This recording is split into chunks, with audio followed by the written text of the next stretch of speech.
وَلَقَدْ يَسَّرْنَا الْقُرْآنَ لِلذِّكْرِ فَهَلْ مِن مُّدَّكِرٍ۔ اور ہم نے قرآن کو سمجھنے کے لیے آسان کر دیا، تو کوئی ہے جو سوچے سمجھے۔ صوت القرآن، قرآن کی آواز۔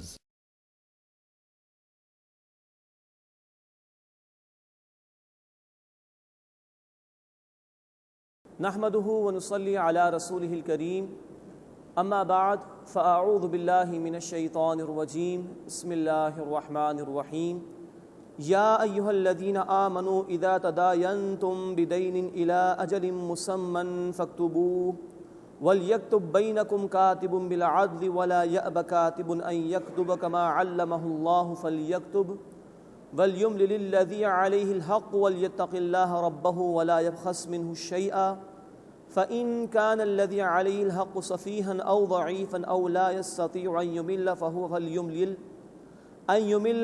فليملل وليه بالعدل واستشهدوا شهيدين من رجالكم فإن لم يكونا رجلين فرجل وامرأتان ممن ترضون من الشهداء أن تضل إحداهما فتذكر إحداهما الأخرى ولا يأبى الشهداء إذا ما دعوا ولا تسأموا أن تكتبوه صغيرا أو كبيرا إلى أجله ذلكم أقسط عند الله وأقوم للشهادة وأدنى ألا ترتابوا إلا أن تكون تجارة حاضرة تديرونها بينكم فليس عليكم جناح ألا تكتبوها وأشهدوا إذا تبايعتم ولا يضار كاتب ولا شهيد وإن تفعلوا فإنه فسوق بكم واتقوا الله ويعلمكم الله والله بكل شيء عليم صدق اللہ العظیم۔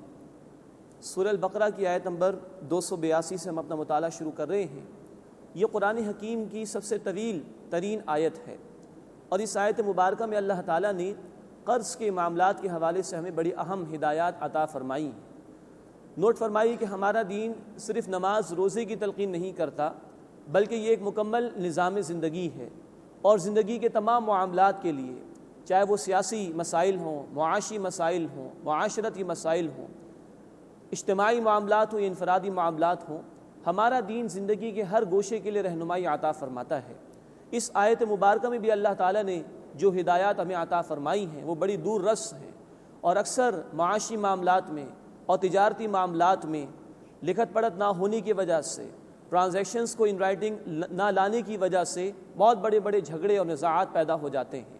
تو اس آیت مبارکہ میں یہ بتایا گیا ہے کہ ادھار کے معاملات کو لکھ لیا جائے، لکھنے کے ساتھ ساتھ اس پر گواہ بھی بنا لیے جائیں تاکہ کسی قسم کا نزاع اور جھگڑا پیدا نہ ہو، اور اگر ایسی کوئی صورت پیش آ بھی جائے تو بآسانی مسئلے کو سالو کرنے کے لیے ذرائع میسر آ جائیں۔ مزید نوٹ کیجئے، پچھلا رکوع جو ہم نے مکمل کیا تھا سورہ البقرہ کا رکوع نمبر 38، اس میں سود کے حوالے سے ذکر آیا تھا۔ اب بہرحال سود کی ممانعت کے بعد بھی کبھی یہ ضرورت پیش آ سکتی ہے کہ فار اینی ریزن کاروباری معاملات میں یا انفرادی ضروریات میں قرض لینے کی ضرورت پیش آ جائے۔ اب اس حوالے سے رہنمائی ہے جو اس آیت مبارکہ میں عطا کی جا رہی ہے۔ فرمایا کہ یا ایھا الذین آمنوا، اے وہ لوگوں جو ایمان لائے ہو، اذا تداینتم بدین الی اجل مسمى فاکتبوه، جب تم ایک مقررہ مدت تک کے لیے ادھار کا معاملہ کرو تو اسے لکھ لیا کرو۔ تین باتیں آ رہی ہیں، نمبر ایک معاملہ ادھار کا یعنی کریڈٹ کا ہو، نمبر دو اس کا تعین ہونا چاہیے، اس کی مدت کیا ہوگی، اور نمبر تین یہ ہے کہ اسے لکھ لینا چاہیے۔ یہ ہدایات کریڈٹ ٹرانزیکشنز کے حوالے سے اس مقام پر عطا کی جا رہی ہیں۔ وَلْيَكْتُبْ بَيْنَكُمْ كَاتِبٌ بِالْعَدْلِ، اور چاہیے کہ لکھ دے تمہارے درمیان لکھنے والا انصاف کے ساتھ۔ وَلَا يَأْبَ كَاتِبٌ أَن يَكْتُبَ، اور لکھنے والا لکھنے سے انکار نہ کرے، كَمَا عَلَّمَهُ اللَّهُ فَلْيَكْتُبْ، اور جیسے اللہ نے اسے سکھایا ہے اسی طرح وہ لکھ دیا کرے۔ یعنی کہ اللہ نے اگر کسی کو لکھنے کی صلاحیت دی ہے اور کوئی معاملہ ایسا پیش آ رہا ہے کہ جہاں کسی کاروباری لین دین کو یا انفرادی لین دین کو لکھنے کی ضرورت پیش آ رہی ہے تو اس لکھنے والے کو انکار نہیں کرنا چاہیے۔ اللہ کی عطا کردہ نعمت کا ایک شکر یہ بھی ہوگا کہ اس نعمت کے ذریعے سے دوسروں کو بھی نفع اٹھانے کا موقع میسر آ سکے۔ تو لکھنے والے کو کہا جا رہا ہے کہ وہ لکھنے سے انکار نہ کرے۔ اس لکھنے کی بڑی اہمیت ہے ہمارے دین میں۔ نوٹ فرمائیے کہ اللہ کے رسول صلی اللہ علیہ وسلم کی حدیث بہقی شریف میں آپ نے فرمایا کہ 3 افراد کی دعا اللہ تعالیٰ قبول نہیں فرماتا، جن میں سے ایک وہ ہے کہ جو جب کسی کو قرض دیتا ہے تو اس کو لکھتا نہیں ہے، اور بعد میں جس شخص نے قرض لیا وہ لوٹاتا نہیں ہے، اور یہ بد دعا بھی کرے گا تو اس کی دعا قبول نہیں ہوگی، کیونکہ قصور اس کا ہی ہے کہ اس نے اس لین دین کے موقع پر اس کو لکھا کیوں نہیں۔ تو یہ بڑی اہم تعلیم ہے شریعت کی۔ بعض لوگ کہتے ہیں کہ ہمیں بڑا اعتبار ہے، بڑا بھروسہ ہے، لیکن جب نزاعات پیدا ہوتے ہیں، جھگڑے پیدا ہوتے ہیں، تو برسوں کی رشتہ داریاں دوستیں بھی ختم ہو جاتی ہیں، اور طرح طرح کے فتنے اور فسادات معاشرے میں جنم لیتے ہیں۔ تو ان مالی معاملات میں لکھنے کو اللہ تعالیٰ نے یہاں پر ہم پر لاگو فرمایا ہے اور اس کی تلقین فرمائی ہے۔ فرمایا کہ وَلْيُمْلِلِ الَّذِي عَلَيْهِ الْحَقُّ، اور چاہیے کہ جس کے ذمے قرض ہے، حق ہے، وہ لکھوائے۔ جو بورور ہے، جس نے قرض لیا ہے، وہ املا کرائے، وہ لکھوائے کہ کیا تفصیلات ہیں اس معاہدے کی۔ وَلْيَتَّقِ اللَّهَ رَبَّهُ، اور چاہیے کہ اپنے رب سے، اللہ سے ڈرتا رہے۔ وَلَا يَبْخَسْ مِنْهُ شَيْئًا، اور اس میں سے کچھ بھی کمی نہ کرے۔ فَإِنْ كَانَ الَّذِي عَلَيْهِ الْحَقُّ سَفِيهًا أَوْ ضَعِيفًا، پھر اگر وہ کہ جس کے ذمے قرض ہے وہ عقل مند نہ ہو، بے عقل ہو یا کمزور ہو، او لا يستطيع ان يمل ہوا، یا وہ لکھانے کی قدرت نہ رکھتا ہو، فَلْيُمْلِلْ وَلِيُّهُ بِالْعَدْلِ، تو چاہیے کہ اس کا سرپرست انصاف کے ساتھ ٹھیک ٹھیک بات کو لکھوا دے۔ ممکن ہے کہ ایک شخص ایسا ہے کہ جس کو معاملے کی کوئی زیادہ فہم نہ ہو، یا ممکن ہے کہ 2 ملکوں کے 2 تاجروں کے درمیان کاروبار ہو رہا ہو، اور ایک تاجر دوسرے تاجر کی لینگویج سے واقف نہ ہو، درمیان میں کسی کنسلٹنٹ کو لایا جا سکتا ہے اور اس کے ذریعے سے معاہدہ طے کرایا جا سکتا ہے۔ تو فرمایا کہ اگر کوئی بے عقل ہے یا کمزور ہے یا معاہدہ لکھانے کی قدرت نہیں رکھتا، تو جو شخص قرض لے رہا ہے اس کے ولی، اس کے سرپرست کو چاہیے کہ وہ انصاف کے ساتھ بات کو پورا لکھوا دے۔ وَاسْتَشْهِدُوا شَهِيدَيْنِ مِن رِجَالِكُمْ، اور اپنے مردوں میں سے 2 گواہ بنا لو، لکھنے کے ساتھ ساتھ گواہی کا بھی اہتمام کر لو۔ فَإِن لَّمْ يَكُونَا رَجُلَيْنِ، پھر اگر 2 مرد موجود نہ ہوں، فَرَجُلٌ وَامْرَأَتَانِ، تو 1 مرد اور 2 عورتیں، مراد ان کو گواہ بنا لو۔ مِمَّن تَرْضَوْنَ مِنَ الشُّهَدَاءِ، جنہیں تم پسند کرو گواہ کے طور پر۔ مراد یہ کہ جن سے گواہی لی جا رہی ہے، جن کو گواہ بنایا جا رہا ہے، وہ قابل اعتماد لوگ ہونے چاہیے، صاحب اعتماد لوگ ہونے چاہیے۔ اسلامی معاشرے کے اندر ہر ایک کو گواہی دینے کی اجازت نہیں ہوگی۔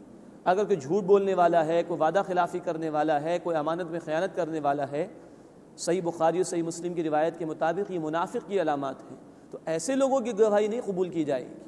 تو جن پر اعتماد ہو ان کو گواہ بنا لو۔ تو پہلے فرمایا کہ 2 مردوں کی گواہی، اور اگر 2 مردوں کا معاملہ نہیں تو 1 مرد اور 2 عورتوں کی گواہی لے لی جائے۔ فرمایا کہ ان تضل احداهما فتذکر احداهما الاخرى، کہ اگر ان 2 عورتوں میں سے ایک بھول جائے تو دوسری اسے یاد دلا دے۔ اب یہاں ایک بات سمجھنے کی ضرورت ہے۔ بعض لوگ یہ کہتے ہیں کہ دیکھیے بھائی قرآن کی اس آیت میں تو عورتوں کو ڈیگریڈ کر دیا گیا، معاذ اللہ۔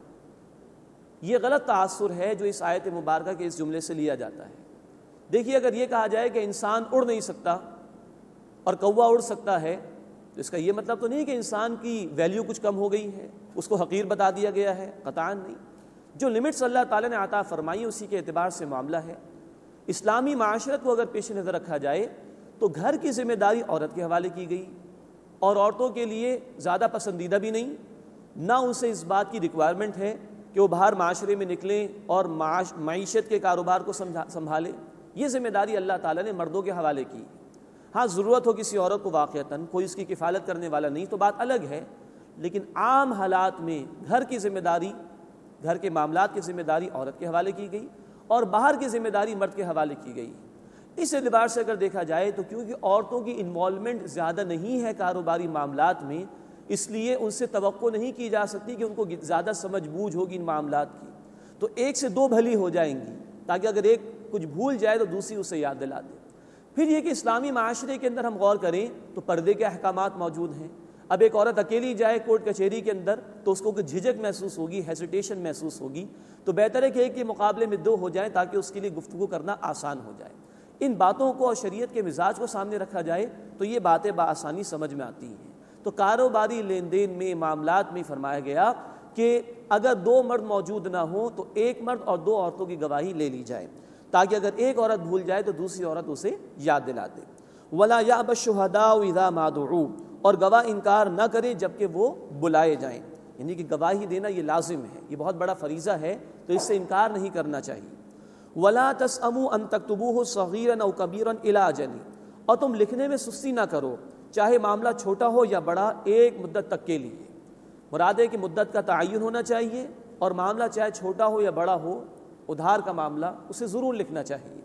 ذَلِكُمْ أَقْسَطُ عِندَ اللَّهِ، یہ زیادہ منصفانہ ہے اللہ کے نزدیک، وَأَقْوَمُ لِلشَّهَادَةِ، اور زیادہ مضبوط تر ہے گواہی کے لیے، وَأَدْنَىٰ أَلَّا تَرْتَابُوا، اور اس بات کے زیادہ قریب ہے کہ تم شبے میں نہ پڑ جاؤ، إِلَّا أَن تَكُونَ تِجَارَةً حَاضِرَةً، سوائے اس کے کہ ہاتھوں ہاتھ سودا ہو، کوئی کیش ٹرانزیکشن ہو، نقد لین دین ہو رہا ہو، تو اس میں اگر معاملے کو نہ لکھا جائے تو کوئی حرج کی بات نہیں۔ تُدِيرُونَهَا بَيْنَكُمْ، جسے تم آپس میں فوری طے کرتے ہو، ہاتھوں ہاتھ سودا ہوتا ہے۔ فَلَيْسَ عَلَيْكُمْ جُنَاحٌ أَلَّا تَكْتُبُوهَا، تو تم پر کوئی گناہ نہیں، کوئی حرج نہیں کہ تم اگر وہ نہ لکھو۔ وَأَشْهِدُوا إِذَا تَبَايَعْتُمْ، اور جب تم سودا کرو تو گواہ بنا لیا کرو۔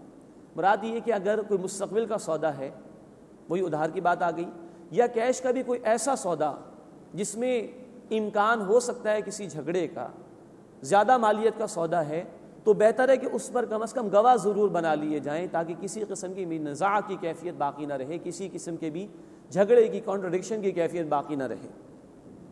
وَلَا يُضَارَ كَاتِبٌ وَلَا شَهِيدٌ، اس حصے کے دو تراجم ممکن ہیں، اور نہ لکھنے والے کو نقصان پہنچایا جائے اور نہ گواہ کو نقصان پہنچایا جائے، اور دوسرا ترجمہ یہ ممکن ہے عربی اسلوب کے اعتبار سے، اور نہ لکھنے والا نقصان پہنچائے اور نہ گواہی دینے والا نقصان پہنچائے۔ پہلے ترجمے کی صورت میں تشریح یہ ہوگی، جس کا ترجمہ یہ ہے کہ لکھنے والے کو بھی نقصان نہ پہنچایا جائے، زبردستی کوئی غلط بات اس سے نہ لکھوائی جائے، اگر وہ لکھنے پر آمادہ نہیں تو جبر کر کے اس سے نہ لکھوایا جائے، اور نہ گواہ کو نقصان پہنچایا جائے، جھوٹی گواہی کے لیے جبر نہ کیا جائے، یا گواہی شخص نے اس کے کچھ اخراجات لگے ہیں عدالت تک آنے کے لیے، اس کو وہ اخراجات۔ اور دوسرے ترجمہ یعنی نہ لکھنے والا نقصان کرے نہ گواہی دینے والا، اس کا مفہوم یہ ہوگا کہ لکھنے والا کسی کی طرفداری نہ کرے، غلط بیانی سے کام لکھے، اور گواہی دینے والا گواہی سے انکار نہ کرے، گواہی میں غلط بیانی سے کام نہ لے۔ وَإِن تَفْعَلُوا، اور اگر تم ایسا کرو گے، فَإِنَّهُ فُسُوقٌ بِكُمْ، تو یہ تمہارے اندر کا گناہ ہوگا۔ وَاتَّقُوا اللَّهَ، اور اللہ کی نافرمانی سے ڈرو، وَيُعَلِّمُكُمُ اللَّهُ، اور اللہ تمہیں سکھاتا ہے، اس سے رحم فرمایا، کرم فرمایا، زندگی کے تمام امور اور معاملات کے لیے ہدایات عطا فرمائی۔ وَاللَّهُ بِكُلِّ شَيْءٍ عَلِيمٌ، اور اللہ تعالیٰ ہر شے کا علم رکھنے والا ہے۔ تو یہ ہے قرآن حکیم کی سب سے طویل ترین آیت، قرض اور ادھار کے معاملات کے حوالے سے، کہ ان کو ان رائٹنگ لانا چاہیے۔ ہاں یہ بات مفسرین نے بیان فرمائی کہ اگر کوئی معاملہ ایسا ہے کہ ایک شخص کو دوسرے پر انتہائی اعتماد ہے، اور امکان بھی نہیں اس بات کا، اور توقع بھی نہیں اس بات کی کہ کوئی غلط بیانی ہوگی، اور معاملے کو اگر نہیں لکھا تو کوئی حرج کی بات نہیں، لیکن پسندیدہ یہی ہے، جھگڑوں سے بچانے کے لیے بہتر یہی ہے کہ ان معاملات کو لکھ لینا چاہیے۔ قرض کے حوالے سے یہ بات بھی نوٹ فرمائی کہ اسلامی معاشرے میں اس کی ضرورت پیش آ سکتی ہے، انفرادی ضروریات کے لیے، کاروباری ضروریات کے لیے، تو اللہ کے رسول صلی اللہ علیہ وسلم نے فرمایا ہے، معجم طبرانی میں یہ حدیث موجود ہے کہ عام صدقے کا 10 گنا اجر و ثواب ملتا ہے، لیکن قرض دینے کا ثواب 18 گنا ملتا ہے۔ تو یہ ضرورت پیش آ سکتی ہے، باقی کوئی ضرورت مند ہو اور انسان کے پاس وسعت ہو تو اس کو قرض دے دینا چاہیے، لیکن ان معاملات کو ان رائٹنگ لانا چاہیے، یہی پسندیدہ ہے۔ اس کے بعد فرمایا کہ وَإِن كُنتُمْ عَلَىٰ سَفَرٍ، اور اگر تم سفر کی حالت میں ہو، وَلَمْ تَجِدُوا كَاتِبًا، اور کوئی لکھنے والا نہ پاؤ، فَرِحَانٌ مَّقْبُوضَةٌ، تو گروی رکھنا چاہیے جو کچھ بھی قبضے میں ہے۔ مراد یہ ہے کہ حالت سفر میں ممکن ہے کہ لکھنے والا کوئی موجود نہ ہو، اور انسان کو قرض کی ضرورت پیش آ جائے تو کوئی شے رہن رکھوا کر، یعنی کولیٹرل، یہ سیکیورٹی رکھوا کر قرض لیا جا سکتا ہے۔ لیکن اس بات کو بھی نوٹ فرما لیجئے کہ یہ رہن رکھوانے کا معاملہ، یہ قرض رکھوانے کا معاملہ صرف سفر کے ساتھ مشروط نہیں ہے، کنڈیشنل نہیں ہے۔ اللہ کے رسول صلی اللہ علیہ وسلم کی تعلیمات سے ثابت ہے کہ انسان اپنے علاقے میں بھی ہو اور کوئی قرض لینے کی ضرورت پیش آ جائے تو کوئی شے سیکیورٹی رکھوا کر، ایز اے کولیٹرل رکھوا کر، رہن رکھوا کر قرض لیا جا سکتا ہے۔ تو یہ تعلیم عام ہے، یہ سفر کے ساتھ مشروط نہیں ہے۔ تو فرمایا کہ کوئی شے رکھوا کر، رہن رکھوا کر، کولیٹرل رکھوا کر تم قرض لے سکتے ہو۔ فَإِنْ أَمِنَ بَعْضُكُمْ بَعْضًا، اور اگر تم میں سے کوئی کسی کا اعتبار کرے اور اعتبار کر کے بغیر رہن کے قرض اس کو دے دے، تو قرض لینے والے کو چاہیے، فرمایا فَلْيُؤَدِّ الَّذِي اؤْتُمِنَ أَمَانَتَهُ، تو جس پر اعتبار کیا گیا ہے اسے چاہیے کہ جس نے اعتبار کیا اس کی امانت کو لوٹا دے۔ جس شخص نے اس پر اعتبار کیا، بغیر رہن کے کوئی قرض دے دیا، تو اب قرض لینے والے کو اس اعتبار کا پاس رکھنا چاہیے اور جس سے قرض لیا اس کو قرض ادا کرنا چاہیے۔ وَلْيَتَّقِ اللَّهَ رَبَّهُ، اور چاہیے کہ وہ اپنے رب یعنی اللہ سے ڈرتا رہے۔ وَلَا تَكْتُمُوا الشَّهَادَةَ، اور گواہی کو نہ چھپاؤ۔ یہ بڑی اہم تعلیم ہے ہمارے دین کی۔ آج کا معاشرہ ایسا ہے کہ گواہی دینے سے لوگ کتراتے ہیں، ہیزیٹیشن محسوس کرتے ہیں کہ اس نظام باغیانہ ہے، اللہ تعالیٰ کی نافرمانی پر مبنی ہے۔ لیکن ایک اسلامی معاشرہ ہو اور اسلامی تعلیمات پر عمل درآمد ہو تو گواہی دینا ایک بہت بڑی ذمہ داری اور اس کو چھپانا ایک بہت بڑا جرم ہے۔ فرمایا کہ وَلَا تَكْتُمُوا الشَّهَادَةَ، اور تم گواہی کو نہ چھپاؤ۔ وَمَن يَكْتُمْهَا، اور جو شخص اسے چھپائے گا، فَإِنَّهُ آثِمٌ قَلْبُهُ، تو بے شک وہ ضمیر کا مجرم ہے، یہ بڑا گناہ ہے۔ وَاللَّهُ بِمَا تَعْمَلُونَ عَلِيمٌ، اور جو کچھ تم کرتے ہو اللہ اسے خوب جاننے والا ہے۔ اس کے بعد سورۃ البقرہ کا آخری رکوع آ رہا ہے، اور آخری رکوع کی جو پہلی آیت ہے، آیت نمبر 284، بڑا جلالی انداز ہے اللہ رب العزت کی طرف سے۔ لِلَّهِ مَا فِي السَّمَاوَاتِ وَمَا فِي الْأَرْضِ، اللہ ہی کے لیے جو کچھ آسمانوں اور زمین میں ہے۔ وَإِن تُبْدُوا مَا فِي أَنفُسِكُمْ أَوْ تُخْفُوهُ، اور جو کچھ تمہارے دلوں میں ہے چاہے تم اسے ظاہر کرو یا چھپا کر رکھو، يُحَاسِبُكُمْ بِهِ اللَّهُ، اللہ تم سے اس کا حساب لے لے گا۔ اللہم حاسبنا حسابا یسیرا، اے اللہ ہمارے حساب کو آسان فرما۔ یہ آیت آئی تو صحابہ کرام لرز گئے اس پر اور عرض کیا اللہ کے رسول صلی اللہ علیہ وسلم کی خدمت میں، بخاری شریف میں تفصیل ہے، یا رسول اللہ ہمارے دلوں میں جو خیالات آ رہے ہیں کہ اللہ اس پر بھی پکڑ فرمائے گا؟ اللہ کے رسول صلی اللہ علیہ وسلم نے کہا، کہو سمعنا واطعنا، ہم نے سنا اور ہم نے مانا۔ جو بات آ گئی اللہ کی طرف سے اس پر پورے دل کے ساتھ اطمینان کا اظہار کرو اور اسے تسلیم کر لو۔ فَيَغْفِرُ لِمَن يَشَاءُ، بس جس کو چاہے گا اللہ بخش دے گا، وَيُعَذِّبُ مَن يَشَاءُ، اور جس کو چاہے گا عذاب دے گا۔ وَاللَّهُ عَلَى كُلِّ شَيْءٍ قَدِيرٌ، اور اللہ تعالیٰ ہر شے پر قدرت رکھنے والا ہے۔ یہ اللہ کی شان بے نیازی، اللہ جس کو چاہے معاف فرما دے، جس کو چاہے عذاب میں مبتلا کرے۔ بندے اللہ کے حضور میں جواب دہ ہیں، کوئی نہیں جو اللہ تعالیٰ سے سوال کر سکے۔ اور یہ جو بات آئی کہ اللہ محاسبہ فرما کر رہے گا، اس اعتبار سے جیسے صحابہ اکرام کا طرز عمل تھا، ہمارا بھی ہونا چاہیے کہ نہ جانے کس بات پر اللہ ہماری پکڑ فرما لے۔ جب یہ یقین ہو جائے کہ اللہ جو فیصلہ فرماتا ہے وہ برحق ہوتا ہے، تو پھر اللہ کی طرف سے آسانی بھی ہے۔ اگلی آیت کے بعد والی جو آیت ہے، یعنی سورۃ البقرہ کی آخری آیت، اس میں اللہ تعالیٰ نے فرما دیا، لا یکلف اللہ نفسا الا وسعها، اللہ کسی انسان کو اس کی وسعت، اس کی کیپیسٹی سے زیادہ ذمہ دار نہیں ٹھہراتا۔ اور اس کا مفہوم یہ ہے کہ جو خیالات بغیر اختیار کے ہمارے اندر آ جاتے ہیں اس پر پکڑ نہیں ہے۔ ہاں وہ خیالات جو انسان اپنے اختیار سے لاتا ہے، منصوبہ بندی خود کرتا ہے، پھر ایسے خیالات پر عمل درآمد بھی کرتا ہے، تو اگر اس میں برائی و شر کا پہلو ہے تو لازماً اللہ کے حضور میں پکڑ ہوگی۔ بہرحال اللہ سے دعا ہے کہ اللہ ہمارے حساب کو آسان فرمائے۔ اس کے بعد دو آیات جو آخری ہیں سورہ البقرہ کی، یہ بڑی عظمت والی ہیں۔ پورا قرآن زمین پر اللہ کے رسول صلی اللہ علیہ وسلم کو عطا کیا گیا، لیکن یہ جو آخری دو آیات ہیں یہ معراج کی شب میں رسول اکرم صلی اللہ علیہ وسلم کو عطا کی گئیں۔ مسلم شریف کی روایت میں تفصیل ہے۔ اسی طرح اللہ کے رسول صلی اللہ علیہ وسلم نے فرمایا، مسند احمد کی حدیث ہے کہ یہ دو آیات اللہ نے اپنے عرش کے خزانوں میں سے مجھے عطا فرمائی۔ اسی طرح اللہ کے رسول صلی اللہ علیہ وسلم نے عبادت ارشاد فرمائی، بخاری شریف کی حدیث ہے کہ جو شخص رات کو سوتے ہوئے ان دو آیات کی تلاوت کر لے تو یہ دو آیات اس کے لیے کافی ہو جائیں گی۔ اللہ تعالی ہمیں ان آیات کے پڑھنے کا اور سمجھتے ہوئے پڑھنے کا اہتمام کرنے کی توفیق عطا فرمائے۔ فرمایا، آمن الرسول بما انزل الیہ من ربہ والمؤمنون، رسول اللہ صلی اللہ علیہ وسلم ایمان لائے اس پر جو ان پر اللہ کی طرف سے نازل کیا گیا، اور تمام کے تمام اہل ایمان بھی ایمان لائے۔ یہ ہے اصل بات کہ اللہ کے رسول صلی اللہ علیہ وسلم جو کچھ پیش کیا اول خود اس پر ایمان لائے۔ اسی لیے آپ صلی اللہ علیہ وسلم سے کہلوایا گیا، سورۃ الانعام آیت نمبر 163 میں وَأَنَا أَوَّلُ الْمُسْلِمِينَ، اور میں سب سے پہلا فرما بردار ہوں۔ تو فرمایا کہ آمن الرسول بما انزل الیہ من ربہ والمؤمنون، رسول صلی اللہ علیہ وسلم ایمان لائے اس پر جو ان پر اللہ کی طرف سے نازل کیا گیا، اور تمام کے تمام اہل ایمان بھی ایمان لائے۔ کل آمن باللہ وملائکتہ وکتبہ ورسلہ، تمام ایمان لائے اللہ پر اور اس کے فرشتوں پر اور اس کی کتابوں پر اور اس کے رسولوں پر۔ لا نفرق بین احد من رسلہ، اب یہ اہل ایمان کا شیوا، اہل ایمان کے روش کا بیان، ہم اللہ کے رسولوں میں سے کسی ایک کے درمیان بھی فرق نہیں کرتے۔ یہ ہے مسلمانوں کا معاملہ، وہ بڑے براڈ مائنڈڈ ہیں، وسیع النظر ہیں۔ عیسائیوں کا معاملہ یہ ہے کہ وہ نبی اکرم صلی اللہ علیہ وسلم کی رسالت کا انکار کرتے ہیں۔ یہود کا معاملہ بھی یہی ہے کہ وہ رسول اکرم صلی اللہ علیہ وسلم کی رسالت کا انکار کرتے ہیں۔ مسلمانوں کا معاملہ یہ ہے کہ وہ آدم علیہ السلام سے لے کے نبی کریم صلی اللہ علیہ وسلم تک تمام رسولوں اور انبیاء پر ایمان رکھتے ہیں۔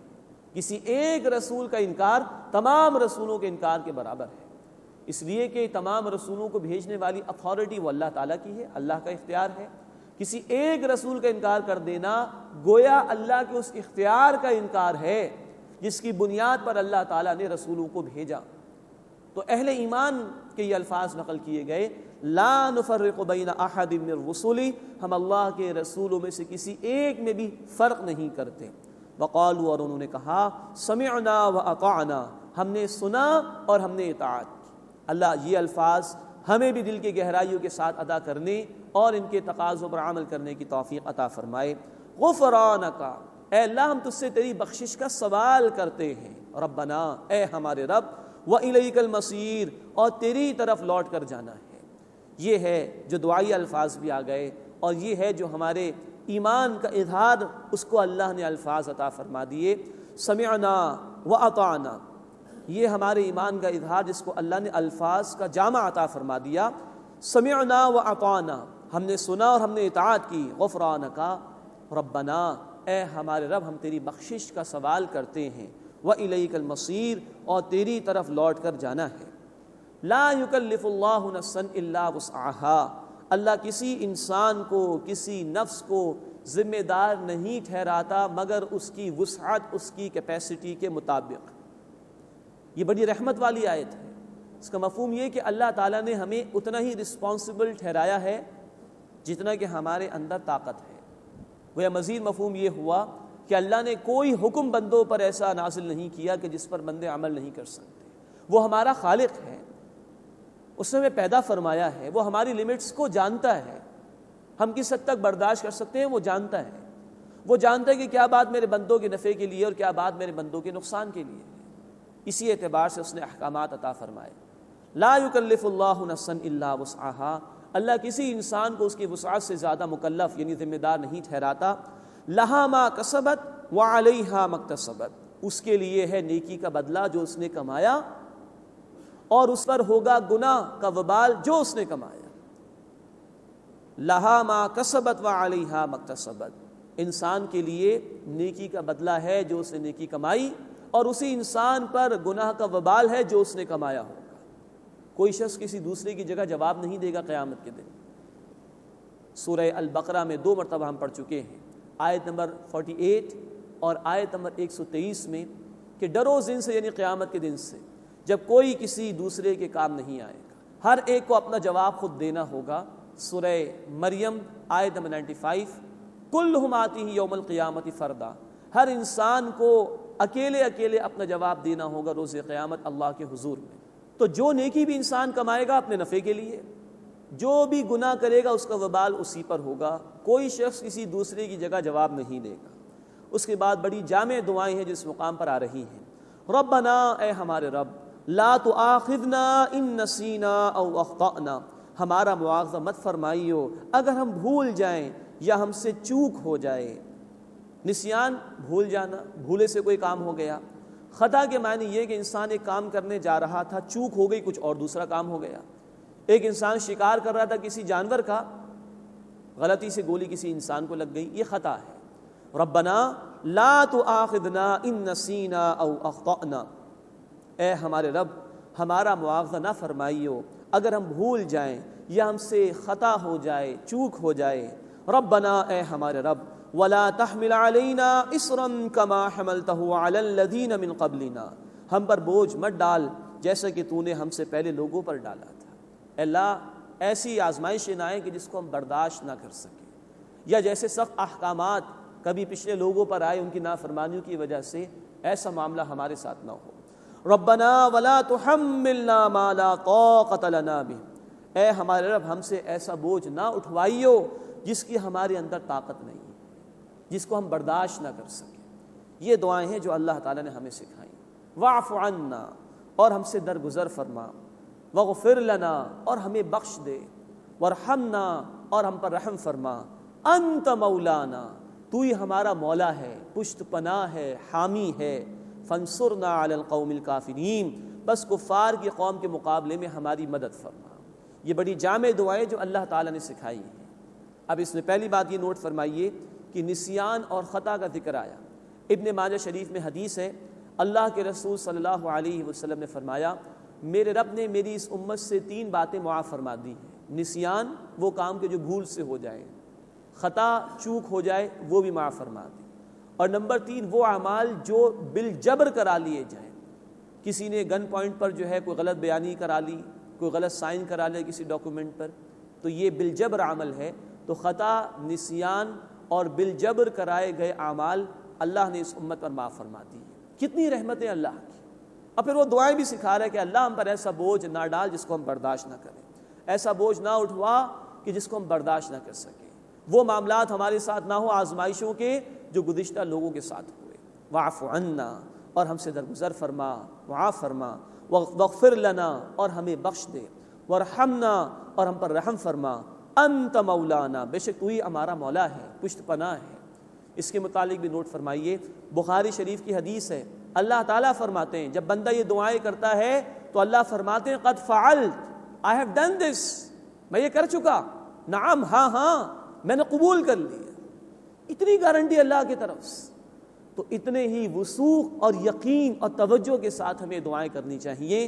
واعف عنا واغفر لنا وارحمنا، اے ہمارے رب ہمیں معاف فرما دے، ہمیں بخش دے، ہم پر رحم فرما، انت مولانا، تو ہی ہمارا کارساز ہے، پشت پناہ ہے، حامی ہے، فانصرنا علی القوم الکافرین، بس ہماری مدد فرما کفار کی قوم کے مقابلے میں۔ یا نوٹ فرمائیے کفار کی قوم کے مقابلے میں صحابہ محنت کر رہے تھے۔ ہجرت کے بعد مدنی دور کے آغاز میں سورت نازل ہوئی، سورہ البقرہ، اور سن 2 ہجری میں بدر کا معرکہ پیش آ گیا۔ تو یہ وہ صحابہ جنہوں نے اللہ کے دین کی خاطر گھر بار کو ترک کیا اور چھوڑ دیا، اور اب کفر کی طاقت کا مقابلہ کرنے کے لیے تیار ہیں۔ تو وہ مستحق تھے کہ یہ دعا مانگے، انہوں نے اپنے آپ کو اس دعا کی قبولیت کے لیے مستحق بنایا تھا۔ تو دعا کی قبولیت کے لیے مستحق بننا بھی ضروری ہے۔ اللہ ہمیں توفیق عطا فرمائے کہ ہم کفار کا مقابلہ کریں کہ جو آج اللہ کے دین کے راستے میں رکاوٹ بنے ہوئے ہیں۔ جب تک اللہ کا دین مغلوب ہے انسانیت کو ظلم سے نجات نہیں مل سکتی۔ اللہ ہمیں توفیق دے کہ ہم اس کے غلبے کی جد و جہد کرنے والے ہوں، جان اور مال سے اس کے راستے میں جہاد کرنے والے ہوں، تب یہ دعا کریں تو انشاءاللہ تعالی یہ دعا قبول بھی ہوگی۔ اللہ ہمیں اس دعا کی قبولیت کا مستحق بننے کی توفیق عطا فرمائے۔ الحمدللہ یہ سورہ البقرہ کا بیان مکمل ہوا۔ اس کے بعد سورہ آل عمران ہے، مدنی صورت ہے، اور جیسا کہ سورہ البقرہ کے آغاز میں عرض کیا گیا تھا، یہ دونوں صورتیں جوڑے جوڑے کی صورت میں ہیں، بڑی مناسبت اور مشابہت ہے دونوں میں، اور دونوں کو اللہ کے رسول صلی اللہ علیہ وسلم نے ایک لقب دیا ہے۔ صحیح مسلم کی روایت میں الفاظ ہیں الزہروان، 2 انتہائی روشن صورتیں، یہ قرار دیا ان دونوں کو اللہ کے رسول صلی اللہ علیہ وسلم نے۔ مزید اسی مسلم شریف کی روایت میں آپ نے فرمایا کہ سورہ البقرہ سورہ آل عمران پڑھا کرو، یہ قیامت کے دن بادلوں کی صورت میں آئیں گی اپنے پڑھنے والوں کے لیے، اور اپنے پڑھنے والوں کے لیے اللہ کے حضور میں سفارش کریں گی۔ مزید ہم نے سورہ البقرہ کے آغاز میں بات سمجھی تھی کہ ان دونوں میں بڑی مناسبت و مشابہت ہے۔ سورہ البقرہ کا آغاز بھی الف لام میم سے ہوا تھا، اس سورہ مبارکہ کا آغاز بھی الف لام میم سے ہو رہا ہے۔ سورہ البقرہ کے آغاز میں بھی قرآن کی عظمت کا بیان تھا، اس کے آغاز میں بھی قرآن کی عظمت کا بیان ہے۔ سورہ البقرہ کے اختتام پر ابھی ہم نے دیکھا عظیم دعائیں ہیں، اس سورہ مبارکہ کے اختتام پر بھی ہم دیکھیں گے انشاءاللہ عظیم دعائیں آئیں گی۔ ربنا اننا سمعنا منادیا ینادی للایمان ان آمنوا بربکم فآمنا۔ مزید یہ کہ ہم نے دیکھا تھا سورہ البقرہ میں 18 رکوع، اس میں قرآن کی مکی صورتوں کا خلاصہ، پھر بنی اسرائیل سے غالب خطاب، پھر ابراہیم علیہ السلام کا ذکر، اور پھر تحویل قبلہ کا موضوع بیان ہوا تھا، اور پھر 22 رکوعوں میں نبی کریم صلی اللہ علیہ وسلم کی امت سے خطاب تھا۔ سورہ البقرہ میں جو بنی اسرائیل کے حوالے سے خطاب تھا، غالب خطاب تھا یہود کے حوالے سے۔ کچھ ایسی ترتیب یہاں پر بھی ہے، ہم انشاءاللہ دیکھیں گے کہ 10 رکوع اس میں سابقہ امت بنی اسرائیل کے حوالے سے گفتگو ہے، لیکن جو غالب خطاب ہے وہ نصارہ کے حوالے سے، اور پھر مزید 10 رکوع ہم دیکھیں گے انشاءاللہ، اس میں خطاب ہے رسول اکرم صلی اللہ علیہ وسلم کی امت سے۔ کل 20 رکوع ہیں اس سورہ مبارکہ میں اور 200 آیات ہیں، تو آدھا حصہ 10 رکوع پر مشتمل وہ سابقہ امت بنی اسرائیل میں سے نصارہ سے گفتگو کرتا ہے، غالب خطاب ان سے ہے، اور پھر 10 رکوع ہے رسول اکرم صلی اللہ علیہ وسلم کی امت سے خطاب پر مشتمل۔ اب جو پہلے 10 رکوع ہیں ان کے حوالے سے بھی چند باتیں نوٹ فرما لیجئے۔ ایک وفد، ایک ڈیلیگیشن نجران کے علاقے سے آیا تھا عیسائیوں کا رسول اکرم صلی اللہ علیہ وسلم کی خدمت میں، اور کچھ ڈائلاگ بھی انہوں نے کیے رسول اکرم صلی اللہ علیہ وسلم سے۔ عیسائی تھے، اپنے عقیدوں کو درست ثابت کرنے کی کوشش کی، تو 80-90 آیات ہیں تقریباً کہ جس میں اللہ رب العزت نے انہی کے حوالے سے گفتگو ارشاد فرمائی، ان کو دعوت بھی دی گئی ہے، ان کے برے جو عقیدے تھے عیسائیت کے ان کا رد بھی کیا ہے۔ تو ابتدائی 32 آیات میں 32 آیات میں ہم دیکھیں گے ایک انٹروڈکٹری ایڈریس ہے اللہ تعالیٰ کا، ایک تمہیدی کلام ہے اللہ تعالیٰ کا عیسائیت کے حوالے سے۔ پھر انشاءاللہ آیت نمبر 33 سے ہم دیکھیں گے آیت نمبر 63 تک 3 رکوع تقریباً اور مزید بنیں گے کہ جس میں ان کو دعوت دی گئی ہے، دعوت حق ان کے سامنے پیش کی گئی ہے، اور نجران کا جو وفد آیا تھا، ڈیلیگیشن آیا تھا، اس سے جو ڈائلاگ تھا رسول اللہ صلی اللہ علیہ وسلم کا، اس کی کچھ باتیں بیان ہوئی۔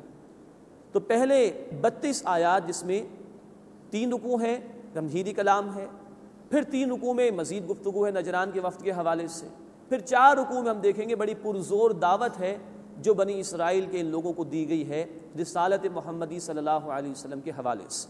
یہ ابتدائی 10 رکوعوں کی تقسیم ہے، 3 رکوع تمہیدی کلام، 3 رکوع نجران کے وفد کے حوالے سے، پھر 4 رکوع دعوت ان کے سامنے پیش کی گئی ہے رسالت محمدی صلی اللہ علیہ وسلم کی۔ آخری بات اس میں نوٹ فرمائیے کہ سورہ البقرہ میں ایمان اور اس کے تقاضوں کا ذکر زیادہ تھا، سورہ آل عمران میں ہم دیکھیں گے کہ اسلام کے الفاظ زیادہ استعمال ہوئے، اسلام پر زیادہ زور دیا گیا ہے۔ اب آئیے اس تمہید کے بعد سورہ آل عمران کا ہم آغاز کریں۔ الف لام میم، یہ حروف مقطعات ہیں جن کے متعلق سورۃ البقرہ کے آغاز میں عرض کیا گیا تھا کہ ان کے اصل معنی اللہ ہی کے علم میں ہیں۔ اللہ لا الہ الا ہو، اللہ اس کے سوا کوئی عبادت کے لائق نہیں، الحی القیوم، از خود وہ زندہ ہے اور ہر ایک کو تھامے ہوئے ہے۔ اس میں عیسائیت کے اس عقیدے کا رد ہے کہ انہوں نے عیسیٰ علیہ السلام کو اللہ کی الوہیت میں، اللہ کی عبادت میں شامل کر لیا تھا۔ فرمایا نہیں، اللہ لا الہ الا ہو، اللہ اس کے سوا کوئی عبادت کے لائق نہیں، الحی القیوم، از خود وہ زندہ ہے ہمیشہ سے اور ہر ایک کو سنبھالنے والا، تھامنے والا ہے۔ نزل علیک الکتاب بالحق، اے نبی صلی اللہ علیہ وسلم، اس اللہ نے آپ پر یہ کتاب نازل فرمائی بامقصد طور پر، مصدقا لما بین یدی، جو اس سے پچھلی کتابوں کی تصدیق کرتی ہے، یعنی یہ قرآن پچھلی کتابوں کی تصدیق کرتا ہوا آیا ہے۔ وانزل التوراۃ والانجیل، اور اللہ نے تورات اور انجیل نازل فرمائی، من قبل ھدی للناس، اس سے پہلے انسانیت کی ہدایت کے لیے، وانزل الفرقان، اور اللہ نے فرقان نازل فرمایا۔ قرآن بھی فرقان ہے، اور تورات کے لیے بھی قرآن کریم میں فرقان کا لفظ آیا۔ مراد یہ کہ اللہ نے جو بھی وحی عطا فرمائی وہ فرقان ہے، سراسر حق اور باطل میں فرق کر دینے والی شے ہے۔ ان الذین کفروا بآیات اللہ، بے شک وہ لوگ جنہوں نے انکار کیا اللہ کی آیات کا، لہم عذاب شدید، ان کے لیے سخت عذاب ہے، واللہ عزیز ذو انتقام، اور اللہ زبردست ہے، بدلہ لینے والا بھی ہے۔ یہ اشارہ ہو رہا ہے بنی اسرائیل کے ان لوگوں کی طرف کہ جن کے سامنے اللہ کی واضح نشانیاں آ رہی ہیں، قرآن نازل ہو رہا ہے، رسالت مآب صلی اللہ علیہ وسلم کی ذات مبارکہ سراسر صداقت پر مبنی ہے، ان کے سامنے موجود ہے، لیکن یہ انکار کر رہے ہیں۔ تو فرمایا کہ ان لوگوں کے لیے سخت عذاب ہے اور اللہ زبردست ہے، بدلہ لینے والا بھی ہے۔ ان اللہ لا یخفی علیہ شیء فی الارض ولا فی السماء، بے شک اللہ پر کوئی شے پوشیدہ نہیں ہے، خواہ وہ زمین میں ہو یا آسمان میں۔ هو الذی یصورکم فی الارحام کیف یشاء، وہی تو ہے یعنی اللہ جو تمہاری صورت گری کرتا ہے ماؤں کے رحم میں، کیف یشاء جیسے چاہتا ہے۔ یہ ساری صورت گری کرنے والا، تخلیق کرنے والا اللہ ہے۔ اصل میں اشارہ کیا جا رہا ہے اس بات کی طرف کہ عیسیٰ علیہ السلام کی پیدائش بھی اللہ کے حکم سے ہوئی، ہاں معجزانہ طور پر، بغیر والد کے ان کی پیدائش ہوئی ہے۔ تو یہ اللہ ہے جس طرح چاہے وہ تخلیق فرمائے، لا الہ الا ہو، اس کے سوا کوئی عبادت کے لائق نہیں، العزیز الحکیم، زبردست ہے، حکمت والا ہے۔ هو الذی انزل علیک الکتاب، اے نبی صلی اللہ علیہ وسلم وہی تو ہے اللہ جس نے آپ صلی اللہ علیہ وسلم پر کتاب نازل فرمائی، منہ آیات محکمات، اس میں کچھ آیات ہیں جو محکم ہیں، پختہ ہیں، پروفاؤنڈ ہیں، ہن ام الکتاب، یہی کتاب کی اصل جڑ ہیں، بنیاد ہیں، وَأُخَرُ متشابہات، اور کچھ اور آیات ہیں جو متشابہات ہیں، غیر واضح ہیں، جن کے یقینی معنی واضح نہیں ہیں۔ فَأَمَّا الَّذِينَ فِي قُلُوبِهِمْ زَيْغٌ، بس جن لوگوں کے دلوں میں ٹیڑھ ہوتا ہے، فَيَتَّبِعُونَ مَا تَشَابَهَ مِنْهُ ابْتِغَاءَ الْفِتْنَةِ وَابْتِغَاءَ تَأْوِيلِهِ، تو وہ اس میں سے متشابہات کی پیروی کرتے ہیں فتنہ حاصل کرنے کی غرض سے اور اس کی اصل حقیقت معلوم کرنے کی غرض سے۔ وَمَا يَعْلَمُ تَأْوِيلَهُ إِلَّا اللَّهُ، اور اس کی اصل حقیقت اللہ کے سوا کوئی نہیں جانتا۔